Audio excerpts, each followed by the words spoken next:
नमस्ते प्रणाम। मैं संजू आजमगढ़िया है आप लोग के बीच एक छोटी सी नाच गीत, बहुत प्यारी गीत है। प्लीज आप लोग एक बार जरूर सुनिएगा और मेरे चैनल को सब्सक्राइब और सपोर्ट करिएगा।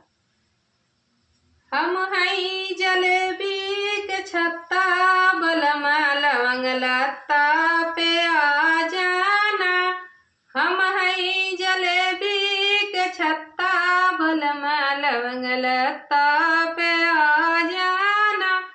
सास हई वो खर ससुरु हवा मूसर, सास हई वो खल ससुरु हवा मूसर। अरे हम हई जम के कुटवैया, बलमा लवंग लत्ता पे आ जाना। हम हई जम के कुटवैया, बलमा लवंग लत्ता पे आ जाना। हम हई जलेबी के छत्ता, बलमा लवंग लत्ता पे आ जाना। जेठान हई सिलवट त जेठ हुआ लोढ़ा, जेठान हई सिलवट त जेठ हुआ लोढ़ा। अरे हम हई जम के पिसावैया, बलमा लवंग लत्ता पे आ जाना।